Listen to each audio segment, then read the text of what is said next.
Hi, in this video we are going to talk about operating systems. Operating systems is one of the most asked topics in technical interviews after DS and Algo. It is also one of the main topics in entrance exams like GATE and many other government entrance exams which are there for computer science people. For working professionals, it is a must-know subject if you are in system software development. For example, if you are in a company that is building operating systems or compilers or any other system softwares for routers or switches or any other devices that directly deal with hardware. Even for application developers, people who are building applications, it's important to know operating system. Because many times you end up in situations where you face problems if you do not know concepts like process synchronization or memory management. Let us now talk about theory of operating system. Operating system is a software that takes control of your machine after it is turned on.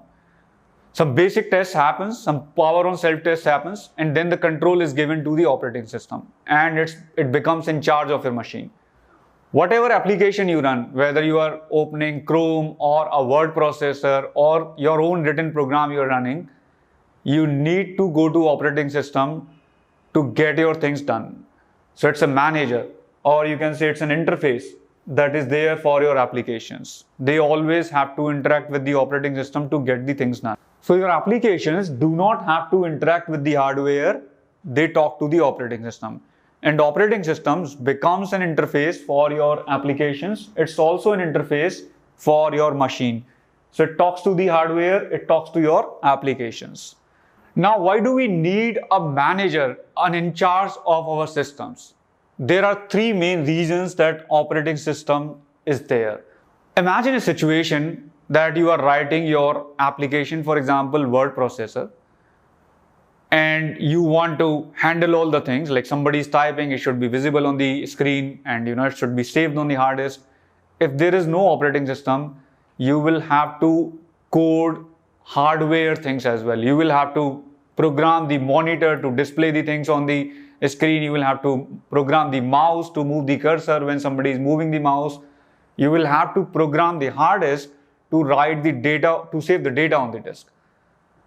The application development is going to be nightmare. It's not going to be possible without operating system. So operating system, it provides you the basic services and you call them system calls.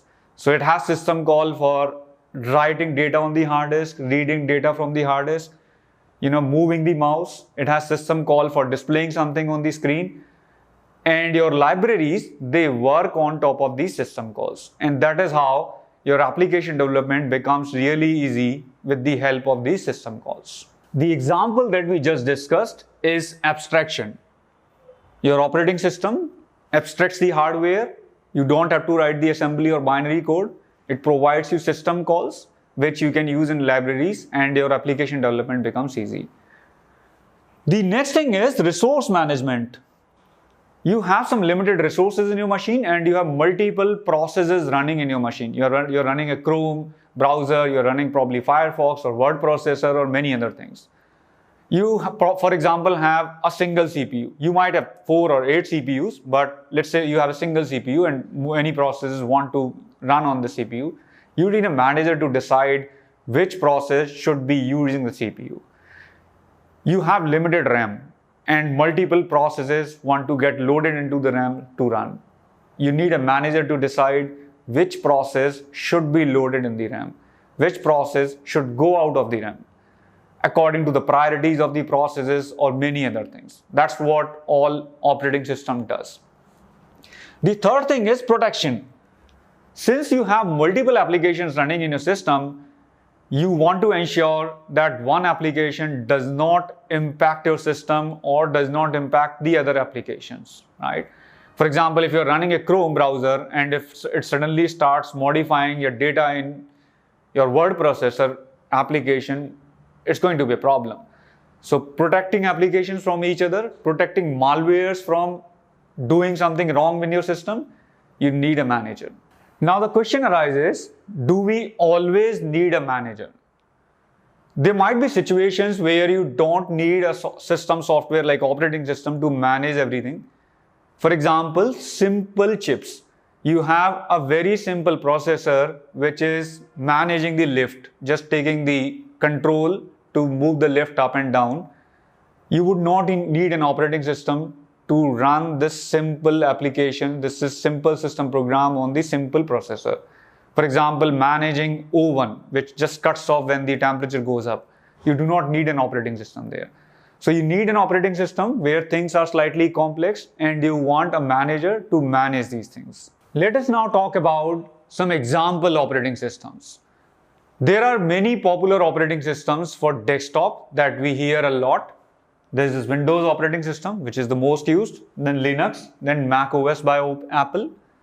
If you talk about mobile devices, the popular operating systems are Android and iOS. So these are the most popular operating systems. There exist many operating systems. There might be an operating system for printer, for router, and many other devices. So there exists plenty of operating systems. These 5 are the most popular among them. In this video, we introduced operating system. We talked about 3 main services that operating systems provide. In the next video, we will be talking about types of operating systems.